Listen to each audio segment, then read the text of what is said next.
السلام عليكم.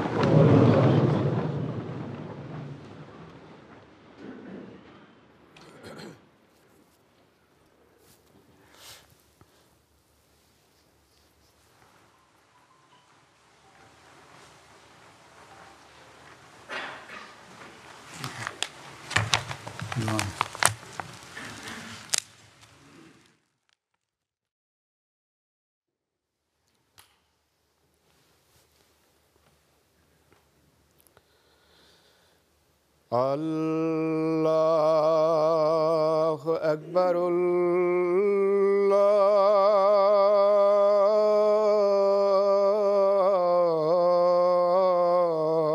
الله أكبر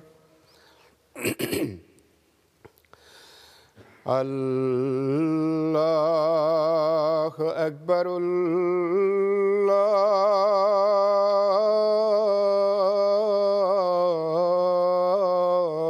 الله أكبر أشهد أن لا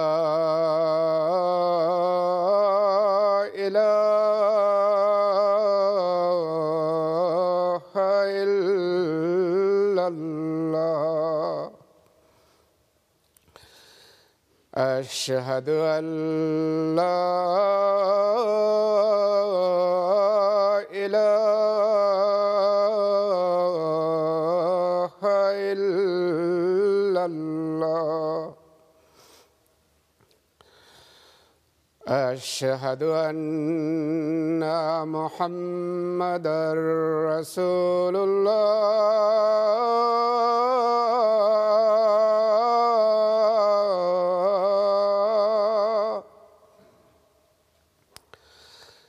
أشهد أن محمدًا رسول الله حي على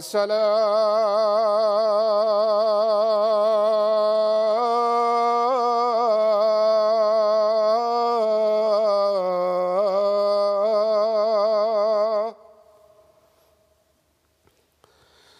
حي على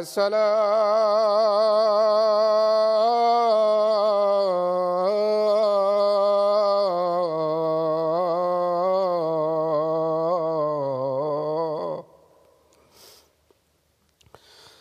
حي على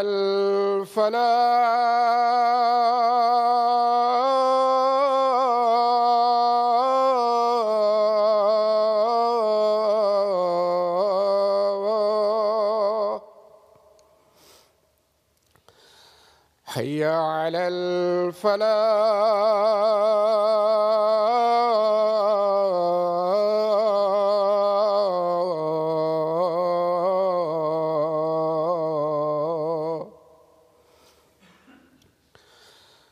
الله أكبر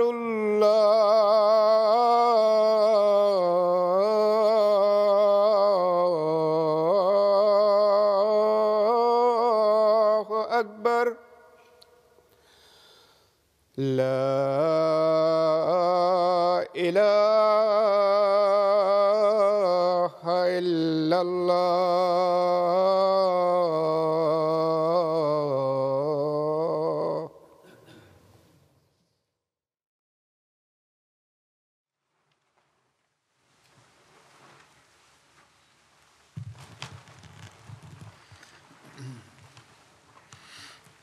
السلام عليكم ورحمة الله.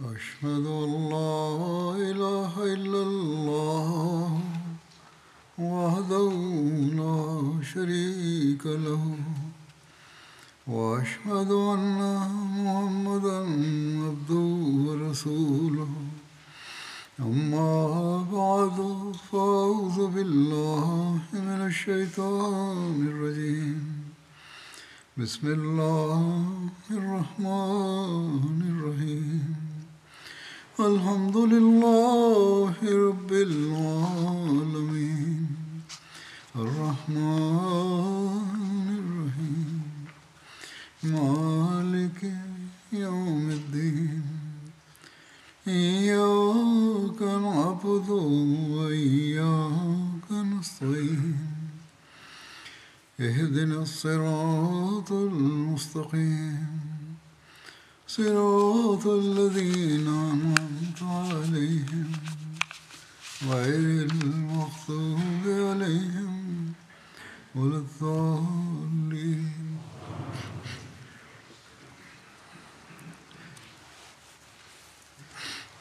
Hari ini kita akan membahas beberapa sariyah atau pertempuran. Yang pertama adalah sariyah Abdullah bin Rawahah terhadap Usair bin Razam.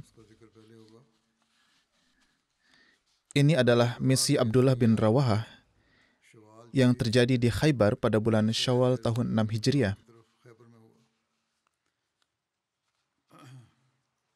Secara rinci dijelaskan bahwa ketika Abu Rafi Salam bin Abi Huqaiq dibunuh, orang-orang Yahudi mengangkat Usair bin Razam sebagai pemimpin mereka. Ia lalu berdiri di hadapan orang-orang Yahudi dan berpidato, "Demi Allah, setiap kali Muhammad sallallahu alaihi wasallam pergi atau mengirim seseorang ke tempat Yahudi, mereka selalu saja berhasil mencapai tujuannya. Akan tetapi, aku akan melakukan sesuatu yang belum pernah dilakukan oleh rekan-rekanku." Orang-orang Yahudi bertanya, "Apa yang ingin kau lakukan?" Usair bin Razam menjawab, "Aku akan pergi ke suku Ghatfan, mengumpulkan mereka, dan kita akan masuk dan menyerang rumah Muhammad sallallahu alaihi wasallam. Ketika seseorang menyerang musuhnya di rumahnya sendiri, ia pasti akan mencapai setidaknya sebagian dari tujuannya."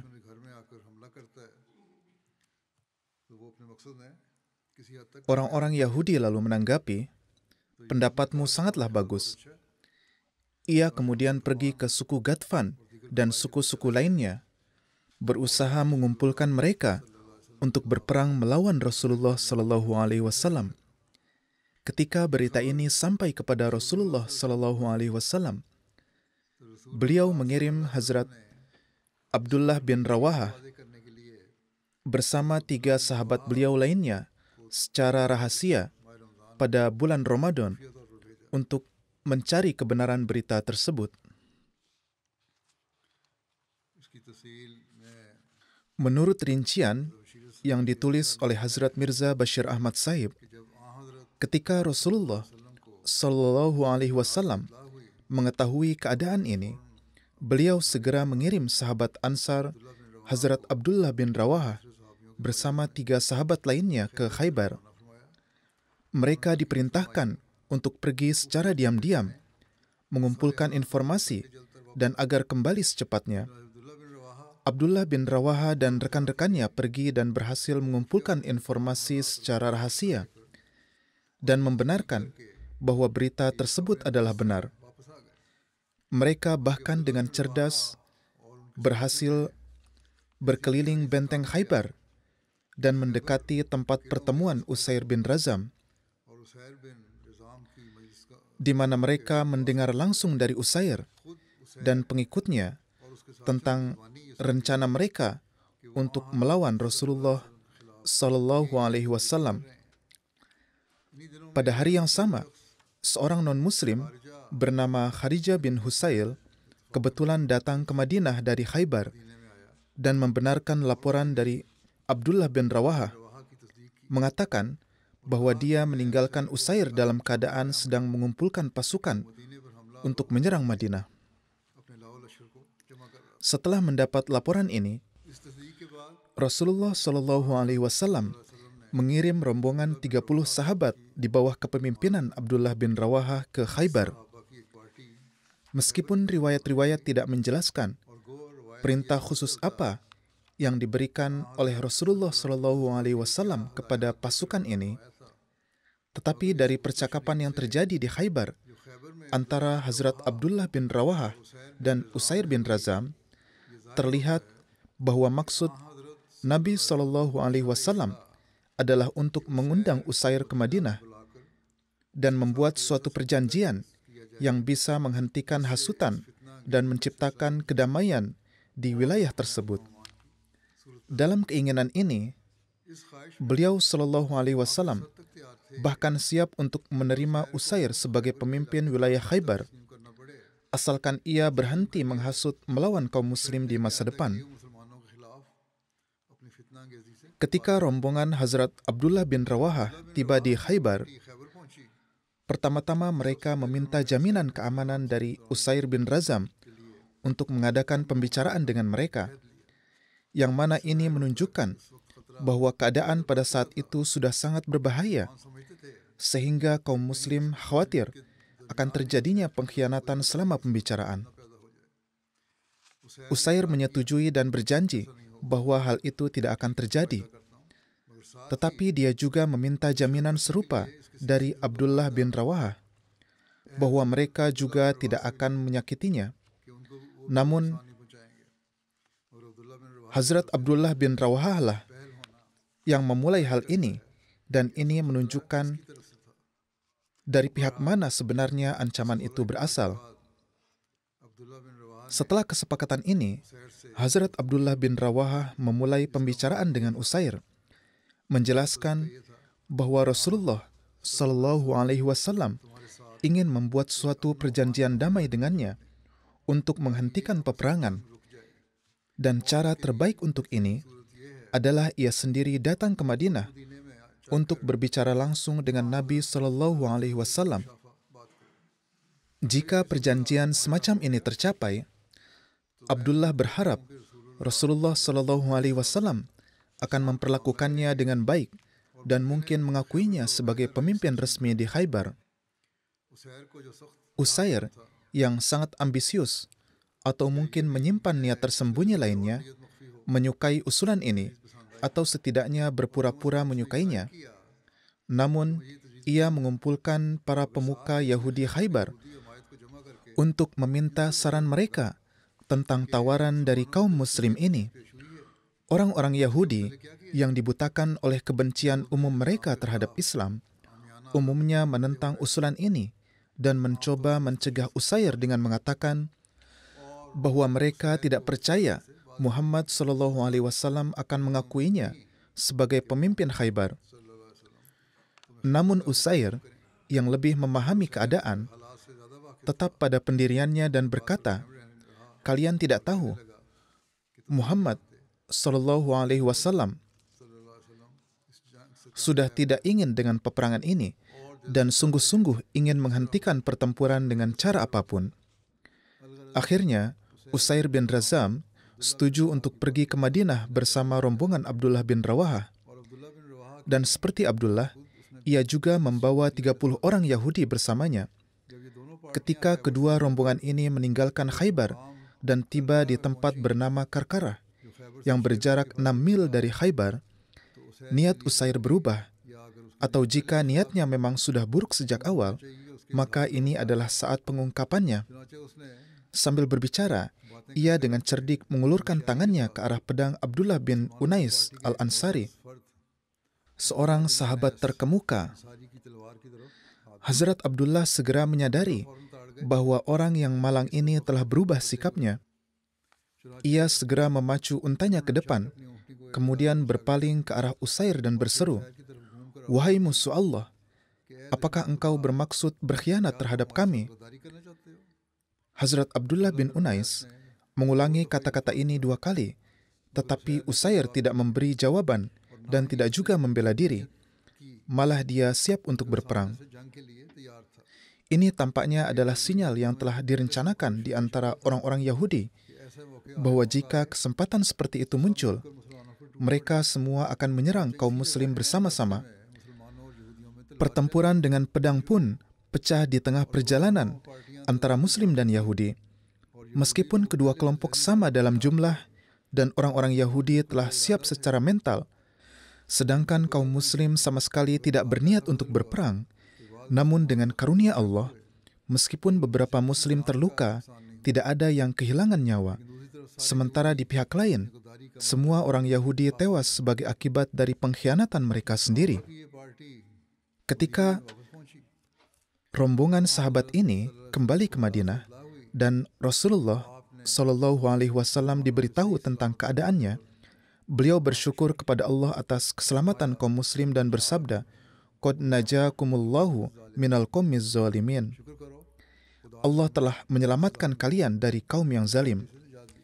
Mengenai kejadian ini, beberapa sejarawan Kristen telah mengajukan keberatan bahwa seolah-olah rombongan Hazrat Abdullah bin Rawahah membawa Usair dan yang lainnya keluar dari Khaybar dengan niat untuk membunuh mereka di tengah perjalanan ketika ada kesempatan.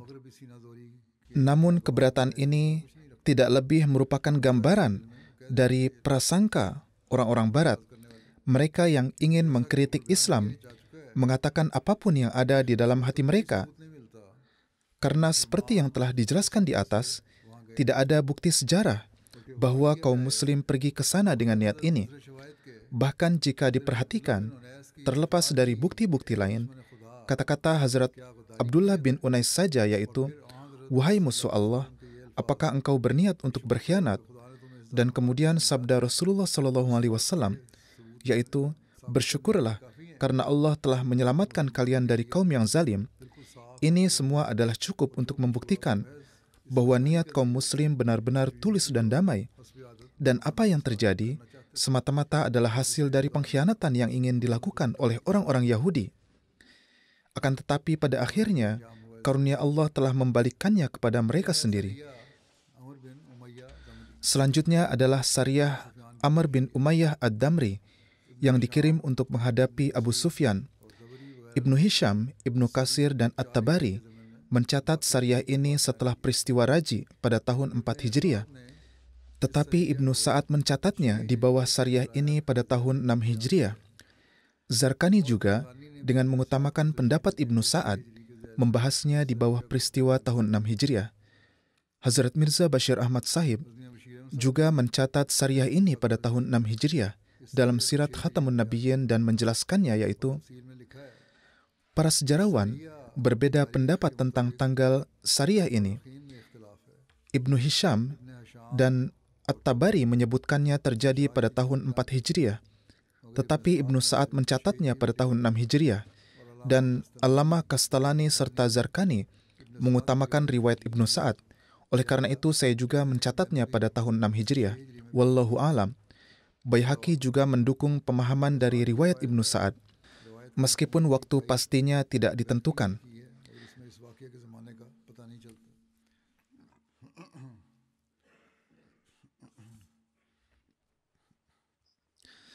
Rincian misi Sariyah ini adalah sebagai berikut. Abu Sufyan berkata kepada beberapa orang Quraisy, "Apakah tidak ada di antara kalian yang bisa membunuh Muhammad Sallallahu Alaihi Wasallam secara tiba-tiba ketika ia berjalan di pasar?" Kemudian seorang Arab pedalaman datang ke rumah Abu Sufyan dan berkata, "Kamu akan melihatku sebagai orang yang paling berani di antara semua orang. Genggamanku paling kuat, dan aku bisa berlari lebih cepat dari siapapun. Jika kamu membantuku, aku akan pergi ke sana sampai aku bisa menyerang Muhammad Sallallahu Alaihi Wasallam secara tiba-tiba. Aku memiliki belati yang seperti bulu burung bangkai. Dengan ini aku akan menyerang Muhammad Sallallahu Alaihi Wasallam. Kemudian aku akan bergabung dengan kafilah dan melarikan diri mendahului kaum itu, karena aku sangat ahli mengenal jalan." Abu Sufyan berkata, "Kamu adalah rekan kami." Lalu Abu Sufyan memberinya unta dan bekal perjalanan dan berkata, "Rahasiakanlah rencanamu." Orang itu berangkat di malam hari, dan ia menempuh perjalanan selama 5 hari. Dan pada pagi hari ke-6, ia tiba di Harrah. Harrah adalah tanah bebatu hitam dan Madinah terletak di antara 2 Harrah, satu di timur dan satu di barat. Kemudian ia menuju ke arah orang-orang, tiba di Madinah dan mulai bertanya tentang Rasulullah Shallallahu Alaihi Wasallam sampai ia diberitahu tentang di mana beliau. Ia lalu mengikat tunggangannya, lalu mendatangi Rasulullah Shallallahu Alaihi Wasallam yang sedang berada di Masjid Bani Abdul Ash'al. Ketika Rasulullah Shallallahu Alaihi Wasallam melihatnya, beliau bersabda, "Sesungguhnya orang ini bermaksud menipu. Beliau telah mengetahui niatannya, dan Allah menjadi penghalang antara dia dan niatnya. Oleh karena itu, ketika ia bergerak untuk menyerang Rasulullah Shallallahu Alaihi Wasallam, Hazrat Usaid bin Huzair menariknya dari ujung dalam jubahnya sehingga belatinya terjatuh secara tiba-tiba dari tangannya. Ia mulai berteriak, 'Darahku, darahku,' yang berarti ia meminta pengampunan untuk jiwanya. Setelah ditangkap, Hazrat Usaid mencengkeram lehernya, kemudian melepaskannya. Rasulullah Shallallahu Alaihi Wasallam bersabda kepadanya, 'Katakanlah dengan jujur, siapa engkau?' Ia menjawab, 'Saya memohon perlindungan.' Beliau menjawab, 'Baiklah.' Ia kemudian menceritakan tentang rencananya dan apa yang telah Abu Sufyan tugaskan untuknya. Kemudian Rasulullah Shallallahu Alaihi Wasallam membebaskannya, dan karena kebaikan beliau ini, ia masuk Islam. Ia berkata, 'Wahai Muhammad Shallallahu Alaihi Wasallam, aku sebelumnya tidak takut kepada siapapun, tetapi ketika aku melihat engkau, akalku hilang dan hatiku menjadi lemah. Kemudian aku menyadari niatanku, sesuatu yang telah dicoba oleh banyak penunggang kuda, tetapi tidak ada yang berhasil. Aku menyadari bahwa engkau adalah dilindungi, dan sesungguhnya engkau berada di atas kebenaran, yaitu Allah Ta'ala melindungi Rasulullah Shallallahu Alaihi Wasallam, dan pasukan Abu Sufyan adalah pasukan setan.' Mendengar ini, Rasulullah Shallallahu Alaihi Wasallam tersenyum. Setelah tinggal beberapa hari, orang itu meminta izin kepada Rasulullah Shallallahu Alaihi Wasallam dan pergi. Setelah itu tidak ada lagi riwayat tentangnya. Rasulullah Shallallahu Alaihi Wasallam mengutus Amr bin Umayyah dan Salamah bin Aslam kepada Abu Sufyan bin Harb. Beliau bersabda, "Jika kalian berdua menemukannya dalam keadaan lengah, hukum matilah ia, karena ia memiliki rencana jahat. Maka jalan keluarnya adalah mengakhiri hidupnya agar pertikaian ini berakhir." Ibnu Hisham menyebutkan bahwa Rasulullah Shallallahu Alaihi Wasallam mengutus Jabbar bin Sakhar Ansari bersama Amr bin Umayyah.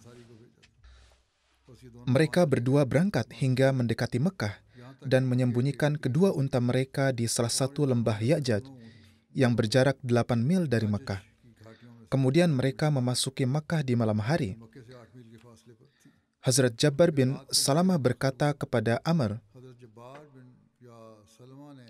"Seandainya saja kita bisa melakukan tawaf di Baitullah dan sholat 2 rakaat." Amr menjawab, "Orang-orang ini setelah makan malam, mereka duduk di halaman mereka. Jika mereka melihatku, mereka akan mengenaliku. Aku lebih terkenal di Mekah daripada kuda putih dan hitam." Maksudnya banyak orang yang mengenal beliau. Rekan Amr berkata, "Tidak, insya Allah kita akan pergi." Amr menuturkan, ia menolak untuk mengikuti saranku. Alhasil mereka melakukan tawaf di Baitullah dan salat. Kemudian mereka pergi dengan niat mencari Abu Sufyan. Mereka berusaha menyelesaikan tujuan mereka datang. Amr berkata, "Demi Allah, ketika kami sedang berjalan di Mekah, tiba-tiba seorang penduduk Mekah melihat dan mengenaliku." Ibnu Sa'ad menyebutkan bahwa orang itu adalah Muawiyah bin Abu Sufyan yang mengenalinya. Muawiyah berkata, "Demi Allah, Amr bin Umayyah pasti datang untuk suatu kejahatan. Ia memberitahu orang-orang Quraisy, sehingga mereka menjadi takut terhadap Amr dan keluar untuk mencarinya." Amr menuturkan, "Aku berkata kepada rekanku, 'Ayo cepat lari.' Kami lalu berlari kencang hingga mencapai sebuah gunung, sementara orang-orang tengah mencari kami, dan kami pun sudah naik ke gunung. Ketika para pencari putus asa, kami lalu kembali dan masuk ke sebuah gua di gunung.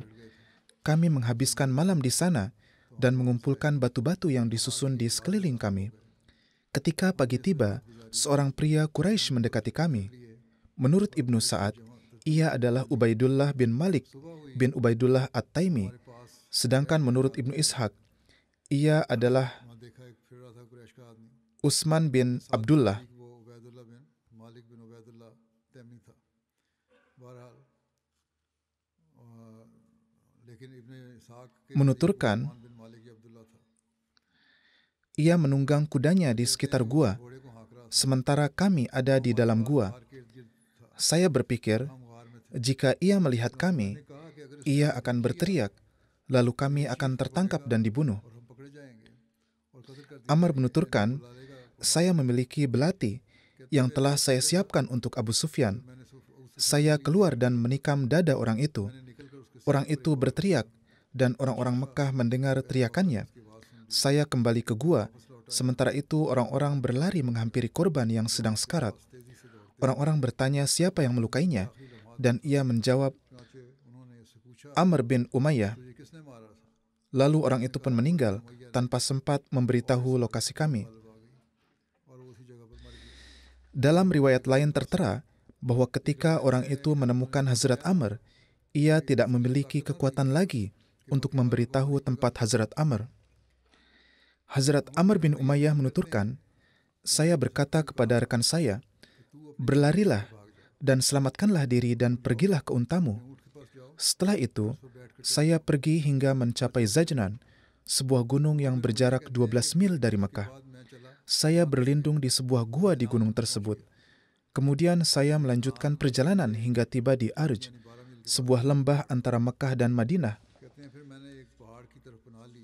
tempat kafilah biasa berhenti. Lalu saya melanjutkan perjalanan dengan berkuda hingga tiba di Naki, sebuah tempat yang berjarak 2 malam perjalanan dari Madinah. जहाँ काफिले ठहरते थे। फिर मैं सवारी पर सवार होकर चला यहाँ तक कि जब मैं नकी में पहुंचा।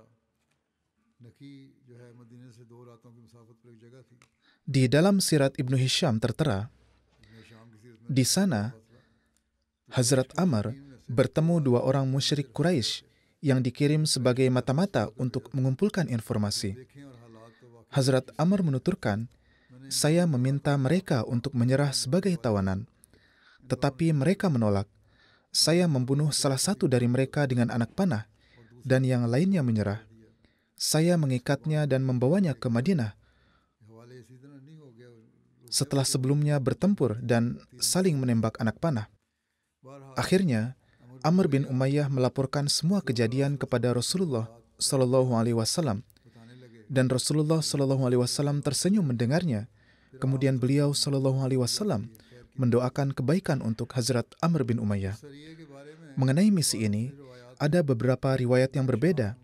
Ibnu Hisham, Ibnu Katsir, dan Tabari menyebutkan bahwa misi ini terjadi pada tahun 4 Hijriah dan menyebutkan tentang peristiwa menurunkan jenazah Hazrat Khubaib bin Adi dari kayu. वाकई रजी में कैद होकर मक्के में फरोख्त किए गए थे। Hazrat Khubaib telah ditawan dalam peristiwa Raji dan dijual di Mekah, dan Quraisy telah mensyahidkannya dengan mengikatnya di atas kayu. लाश को लकड़ी से Namun, Ibnu Sa'ad tidak menyebutkan tentang menurunkan jenazah dalam kaitannya dengan Sariyah Amr bin Umayyah ini, की लाश के उतार dan riwayat Ibnu Sa'ad tampaknya lebih akurat dalam hal ini, karena ada riwayat lain di dalamnya tentang pengiriman suatu kelompok untuk menurunkan jenazah Hazrat Khubaib. कि खुबैब बिन नदी की लाश के उतारने के लिए रसूलुल्लाह सल्लल्लाहु अलैहि वसल्लम ने हज़रत ज़ुबैर और Zarqani juga mengambil pendapat yang sama dan menulis di akhir pembahasan tentang Sariyah Amr bin Umayyah bahwa Rasulullah Shallallahu Alaihi Wasallam mengutus Hazrat Zubair dan Mikdad untuk menurunkan jenazah Khubaib bin Adi. Mengenai hal ini, Hazrat Mirza Bashir Ahmad Sahib juga menulis dalam Sirat Khatamun Nabiyyin bahwa dalam pembahasan tentang Sariyah Amr bin Umayyah tidak ada penyebutan tentang peristiwa menurunkan jenazah Hazrat Khubaib dari kayu. Beliau menjelaskan rinciannya sebagai berikut. उसकी तफसीर इस तरह आपने लिखी है। Ingatan akan kegagalan yang memalukan dalam Perang Ahzab telah membakar Quraisy Mekah, dan secara alamiah, api kemarahan ini lebih banyak dirasakan oleh Abu Sufyan, yang merupakan pemimpin Mekah, dan telah mengalami kehinaan besar dalam Perang Ahzab. Untuk beberapa waktu, Abu Sufyan terus terbakar dalam api ini secara diam-diam. Tetapi akhirnya, keadaan ini telah melampaui batas kesabarannya, dan api tersembunyi ini mulai menampakkan diri. Secara alamiah, kebencian terbesar kaum kafir, bahkan sebenarnya kebencian utama mereka adalah terhadap diri Rasulullah SAW. Karena itu, Abu Sufyan mulai berpikir bahwa ketika semua strategi dan tipu daya terbuka tidaklah berhasil, mengapa tidak mengakhiri Muhammad SAW melalui cara yang sembunyi-sembunyi? Ia tahu bahwa tidak ada pengawalan khusus di sekitar Rasulullah SAW. Bahkan kadang-kadang beliau berjalan tanpa perlindungan, berkeliling di jalan-jalan kota, datang ke masjid setidaknya 5 kali sehari untuk sholat. Dan dalam perjalanan, beliau bergerak dengan sangat bebas dan tanpa rasa takut. Kesempatan apalagi yang lebih baik untuk seorang pembunuh bayaran? Begitu pemikiran seperti ini muncul, Abu Sufyan mulai diam-diam mematangkan rencana untuk membunuh Rasulullah SAW. Ketika ia sudah mantap dengan rencananya, suatu hari ia menemukan kesempatan dan berkata kepada beberapa pemuda Quraisy yang sesuai dengan tujuannya, "Apakah tidak ada di antara kalian seorang pemberani yang bisa pergi ke Madinah dan diam-diam menghabisi Muhammad SAW? Kalian tahu Muhammad berjalan secara terbuka di jalan-jalan Madinah." Para pemuda itu mendengar ide tersebut dan menyukainya. Belum beberapa waktu lama berlalu, seorang pemuda Arab pedalaman datang kepada Abu Sufyan dan berkata, "Aku telah mendengar usulanmu dan aku siap untuk ini." Seperti yang telah disampaikan sebelumnya, Hazrat Mirza Bashir Ahmad juga menjelaskan kejadian ini. Pemuda itu juga mengatakan, "Aku adalah orang yang berani dan berpengalaman, memiliki cengkeraman yang kuat dan serangan yang cepat. Jika kamu menugaskanku dan membantuku, aku siap pergi untuk membunuh Muhammad SAW. Aku memiliki belati yang akan tersembunyi seperti bulu burung bangkai pemburu. Aku akan menyerang Muhammad SAW dan kemudian melarikan diri bergabung dengan kafilah, dan kaum muslim tidak akan bisa menangkapku. Aku juga sangat mengenal jalan-jalan Madinah." Abu Sufyan berkata, "Cukup, kaulah orang yang kami cari." Kemudian Abu Sufyan memberinya unta yang cepat dan perbekalan, dan mengingatkannya untuk menjaga rahasia ini. Setelah meninggalkan Mekah, orang ini bersembunyi di siang hari dan berjalan di malam hari menuju Madinah. Ia tiba di Madinah pada hari ke-6 dan langsung menuju Masjid Bani Abdul Ashhal sambil mencari tahu keberadaan Rasulullah SAW. Beliau sedang berada di sana saat itu. Karena pada saat itu banyak orang baru yang datang ke Madinah, tidak ada Muslim yang mencurigainya. Namun, begitu Nabi SAW melihatnya mendekat di masjid, beliau bersabda, "Orang ini datang dengan niat yang buruk." Mendengar kata-kata ini, ia malah bergerak lebih cepat ke arah Nabi SAW. Tetapi seorang pemimpin Ansar, Hazrat Usaid bin Huzair, segera menangkapnya dan dalam pergumulan itu, tangannya menyentuh belati yang disembunyikannya, sehingga orang itu berteriak, "Darahku, darahku." Di sini ditambahkan rincian bahwa Hazrat Usaid tidak hanya menarik jubahnya, tetapi benar-benar mencoba untuk menangkapnya, yang menyebabkan belatinya terjatuh. Orang itu kemudian berteriak meminta pengampunan. Setelah ia ditaklukkan, Rasulullah SAW bertanya kepadanya, "Siapa kamu sebenarnya dan apa sebenarnya tujuanmu datang?" Ia berkata, "Ampuni nyawaku, aku akan menjelaskannya." Kemudian ia menceritakan seluruh kisahnya seperti yang telah disebutkan. Dan Rasulullah SAW bersabda, "Kamu akan diampuni." Orang itu berkata, "Abu Sufyan menjanjikan hadiah yang sedemikian besar." Setelah itu, orang itu tinggal beberapa hari di Madinah dan kemudian dengan sukarela masuk Islam dan bergabung dengan para sahabat setia Rasulullah SAW. Rencana berdarah Abu Sufyan ini membuat semakin penting untuk mengetahui niat dan rencana orang-orang Mekah. Oleh karena itu, Rasulullah SAW mengutus 2 sahabat beliau, Hazrat Amr bin Umayyah Ad-Damri Salma बिन dan Salamah bin Aslam ke Mekah. Aslam को मक्के Karena adanya rencana pembunuhan dari Abu Sufyan ini dan tindakan berdarahnya sebelumnya, साजिश कत्ल maka mereka diberi izin untuk mengakhiri musuh Islam ini jika mendapatkan kesempatan. इजाज़त दी कि अगर मौका पाएं तो बेशक इस्लाम Namun, ketika Umayyah dan rekannya tiba di Mekah, orang-orang Quraisy telah menjadi waspada dan kedua sahabat ini harus menyelamatkan diri dan kembali ke Madinah. अपनी जान बचाकर मदीने की तरफ Di tengah perjalanan, mereka bertemu dua mata-mata Quraisy yang dikirim oleh para pemimpin Quraisy untuk memata-matai pergerakan kaum muslim dan mengumpulkan informasi tentang keadaan Rasulullah SAW. Tidak mengherankan jika rencana ini juga mungkin merupakan pendahuluan dari suatu rencana berdarah Quraisy yang lain. Namun berkat karunia Allah, को उनकी जासूसी का पता चला Hazrat Umayyah dan Salamah mengetahui kegiatan mata-mata mereka. चाहा मगर उन्होंने सामने से मुकाबला किया Para sahabat itu mencoba menangkap mata-mata tersebut, tetapi mereka melawan.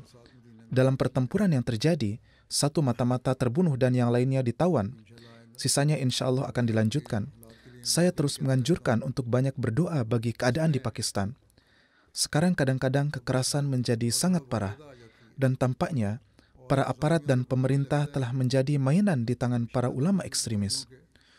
Dulu banyak berita bahwa menara masjid atau mihrab dihancurkan. मस्जिद का मीनारा गिरा Mereka मेहराब गिरा sebelumnya melakukan hal ini.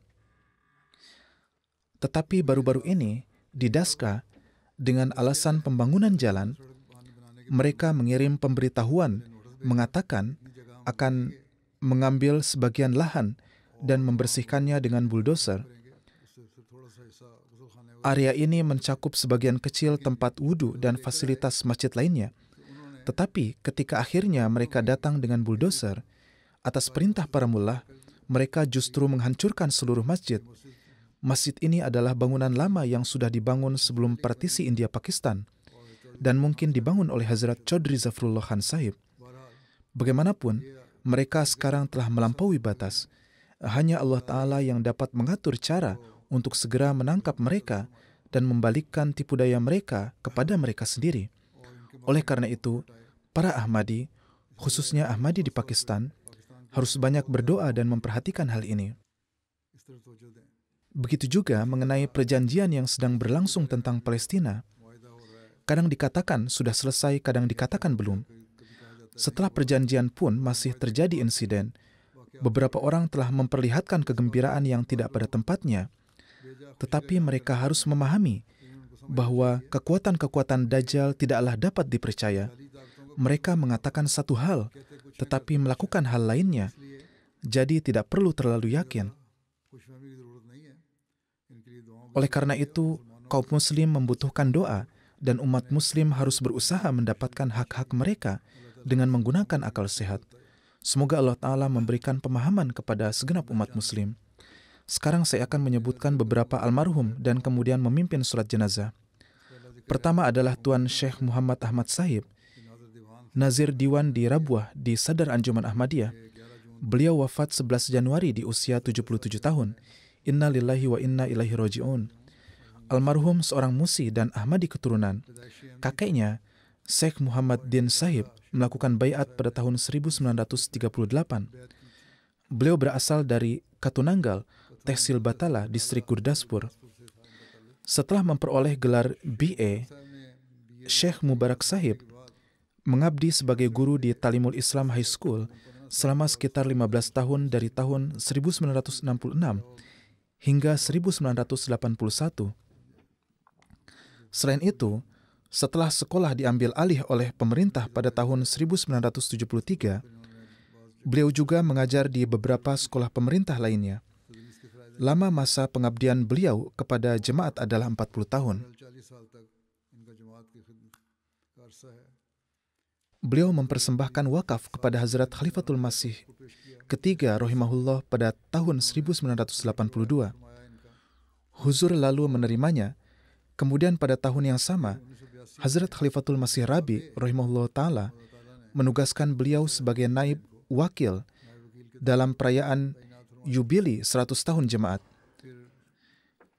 Beliau kemudian mendapat taufik berkhidmat sebagai naib wakilul mal, additional nazir Baitul Mal, Sadar Anjuman Ahmadiyah, kemudian sebagai nazir Baitul Mal, dan setelah itu sebagai nazir Diwan, nazir Ristanata untuk kurun waktu yang lama.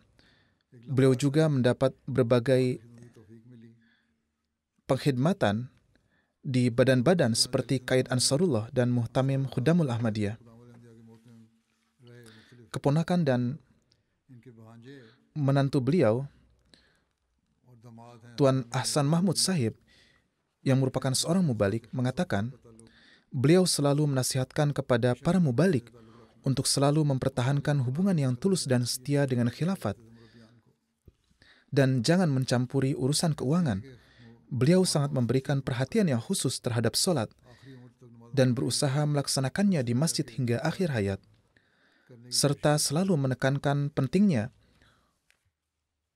hubungan yang erat dengan khilafat dalam pertemuan-pertemuan jemaat maupun pertemuan pribadi.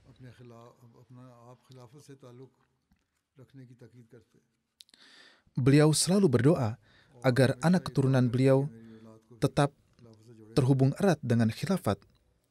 Beliau juga mengatakan bahwa beliau selalu menulis segala sesuatu kepada Hazrat Khalifatul Masih, tidak menyembunyikan apapun, dan bahkan jika ada kesalahan, beliau tetap menuliskannya agar bisa diperbaiki dan beliau bisa mendapatkan manfaat dari itu. Dengan karunia Allah Ta'ala, beliau menjalankan wakafnya dengan sangat baik. Saya pun melihatnya sendiri. Beliau bekerja dengan saya ketika saya juga berada di Anjuman. Beliau selalu menjadi teladan dalam mengutamakan agama di atas dunia. Beliau menjalani kehidupan dengan kesederhanaan dan memberikan waktu sepenuhnya. Seringkali beliau melakukan kunjungan, lalu hadir di kantor, dan di sore hari berangkat lagi untuk kunjungan berikutnya. Beliau selalu berusaha untuk mendapatkan kesempatan untuk berkhidmat. Ketika anak-anak beliau menyarankan untuk beristirahat karena beliau sakit, beliau berkata, pensiun saya hanya akan terjadi saat kematian saya. Para karyawan di kantor juga sangat senang dengan beliau. Mereka mengatakan bahwa beliau selalu memperhatikan mereka. Beliau selalu mengkaji setiap masalah dan berusaha untuk memenuhinya, termasuk kebutuhan pribadi para karyawan di kantor. Mereka juga menulis bahwa beliau sangat gemar membaca dan mereka melihat beliau selalu membaca di rumah. Beliau telah mempelajari secara mendalam buku-buku dan ceramah Hazrat Masih Maud alaihissalatu wassalam dan selalu mendorong anak keturunan beliau untuk melakukan hal yang sama. Beliau memiliki pengetahuan yang mendalam tentang peraturan dan ketentuan jemaat, serta kemampuan mengambil keputusan. Allah Ta'ala telah menganugerahi beliau dengan banyak kemampuan. Ketika ada revisi peraturan Anjuman Ahmadiyah, beliau juga menjadi anggota komite dan memberikan pendapat yang sangat baik. Inspektur Baitul Mal Karachi, Syed Daud Ahmad mengatakan, selama 23 tahun bekerja di bawah pengawasan Tuan Syekh di Nazarat Mal Ahmad, beliau mengatur pekerjaan mereka dengan cara yang sangat baik.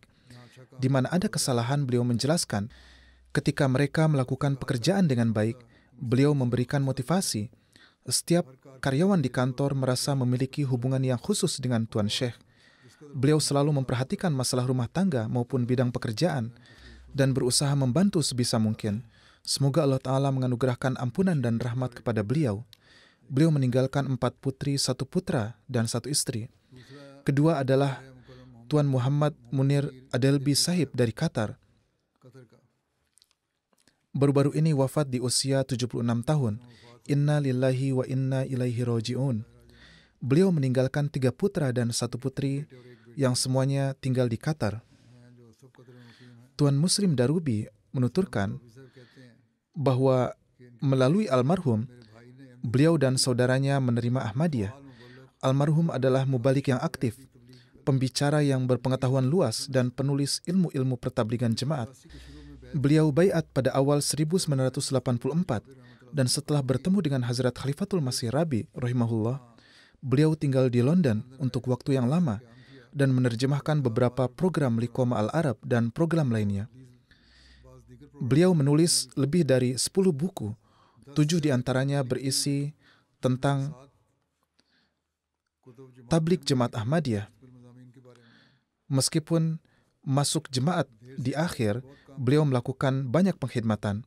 Di Jemaat Syariah, beliau berkhidmat sebagai sekretaris tablik dan sekretaris tarbiyat. Puluhan orang yang baiat melalui beliau. Ahmadiyah masuk ke desa Musyrab pun melalui beliau.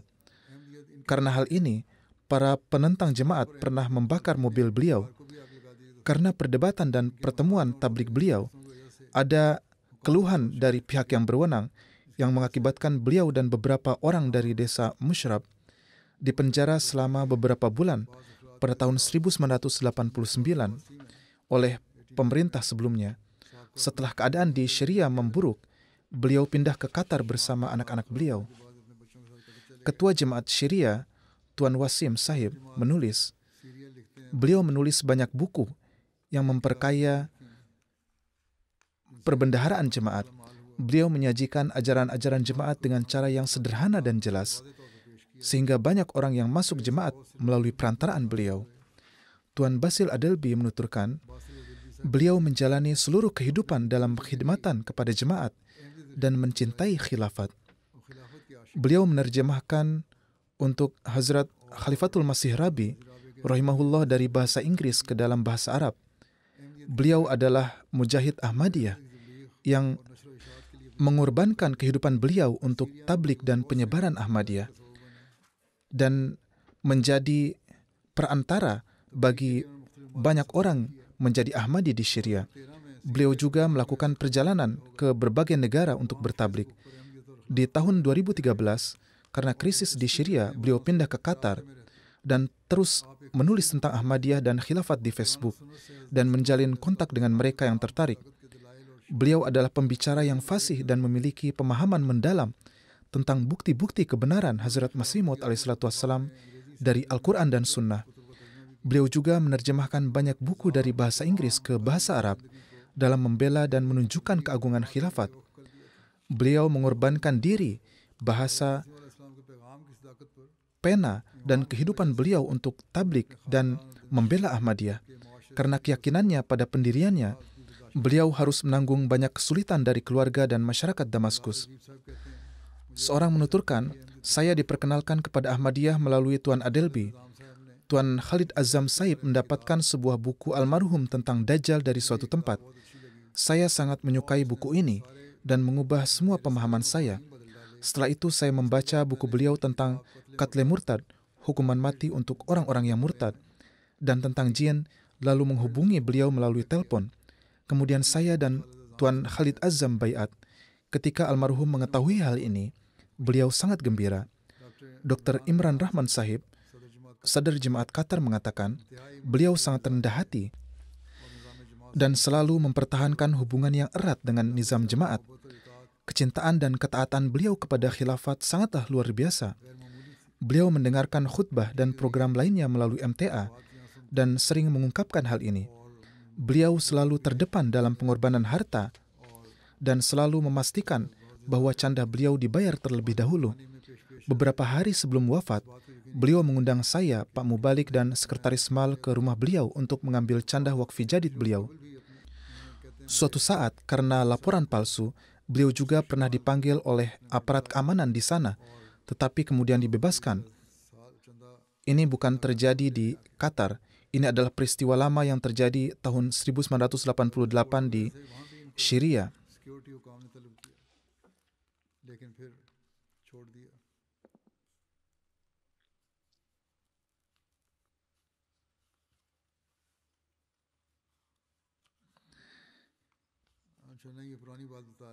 Ini adalah peristiwa yang terjadi di Syria. Kemudian, seseorang menulis tentang beliau bahwa beliau beberapa kali diundang ke program TV Syria. Di sana beliau berdebat dengan ulama terkemuka tentang larangan hukuman mati untuk murtad dalam Islam. Karena hal ini, beliau menerima ancaman pembunuhan Beberapa di antaranya dipublikasikan secara online. Beliau juga mengelola halaman Facebook yang di dalamnya beliau membagikan kutipan dari tulisan-tulisan Hazrat Masih Maud alaihissalam yang diikuti oleh Ahmadi maupun non-Ahmadi.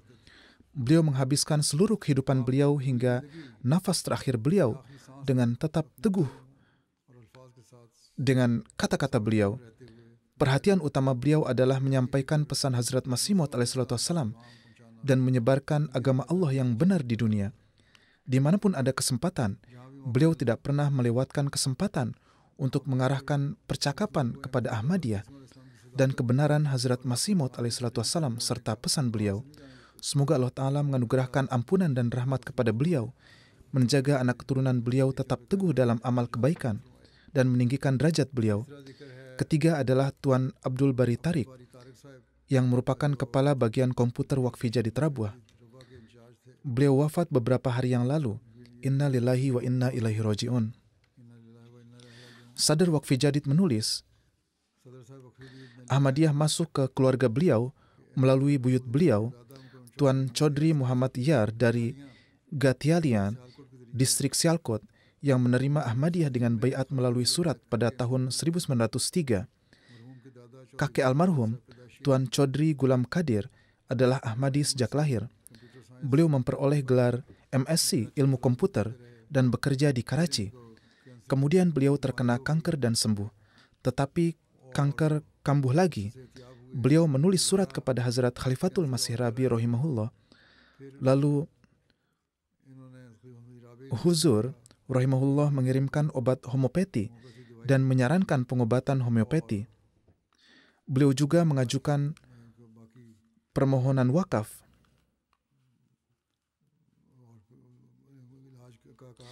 yang kemudian disetujui oleh Hazrat Khalifatul Masih Rabi rahimahullah ta'ala, dan beliau ditugaskan di Tarik Jadid, kemudian dipindahkan ke Waqf Jadid. Selain mengkomputerisasi semua kantor dan lembaga jemaat lainnya, beliau juga mendapat taufik mengkomputerisasi Rumah Sakit Jemaat Ahmadiyah di Kano di Nigeria dan Rumah Sakit Ahmadiyah di Benin. Dokter dari Kano menulis bahwa ketika mereka ingin mengkomputerisasi yang biayanya jutaan dan perkiraan termurah pun mencapai ribuan dolar, namun beliau datang dan tinggal selama sebulan menyelesaikan semua pekerjaan dengan biaya yang minimal.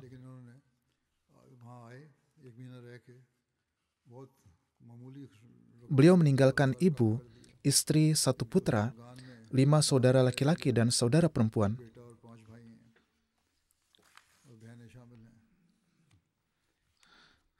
Beliau berjanji akan mewakafkan diri jika sembuh dari penyakit. Beliau lalu mewakafkan diri setelah sembuh dan kemudian bekerja tanpa pamrih selama 21 tahun masa wakaf. Beliau bekerja siang dan malam dan memberikan teladan yang patut ditiru oleh para wakifin.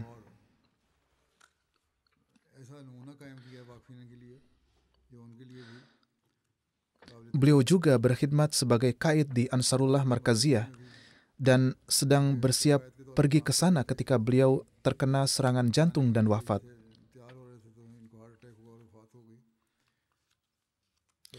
Dr. Sultan Sahib, Sadr Ansarullah menuturkan, beliau sangat setia kepada nizam jemaat dan khilafat dan memenuhi wakafnya dengan penuh kesetiaan. Beliau hanya merasa bahagia ketika sibuk dalam pengkhidmatan agama dan merasakan ketentraman dalam memenuhi tanggung jawabnya.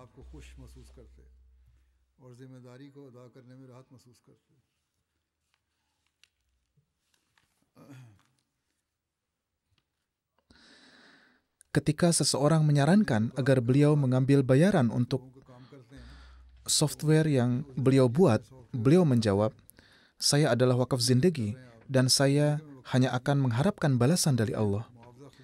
Seperti yang saya sampaikan, beliau memenuhi tuntutan wakaf dengan baik, memiliki keyakinan yang penuh pada berkat-berkat wakaf, dan telah berjanji untuk berkhidmat hingga nafas terakhir, dan hal ini telah beliau penuhi. Semoga Allah Ta'ala menganugerahkan rahmat dan ampunan kepada beliau.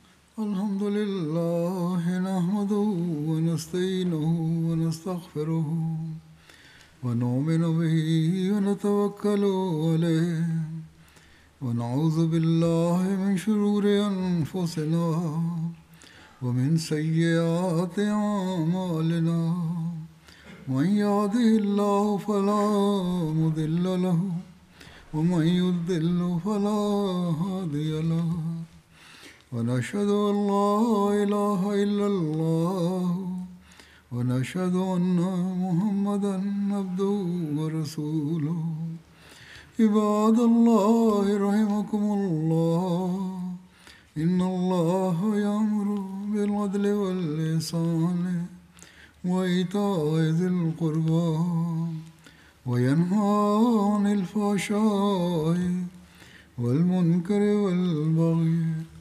يعظكم لعلكم تذكرون اذكروا الله يذكركم وادعوه يستجب لكم ولذكر الله أكبر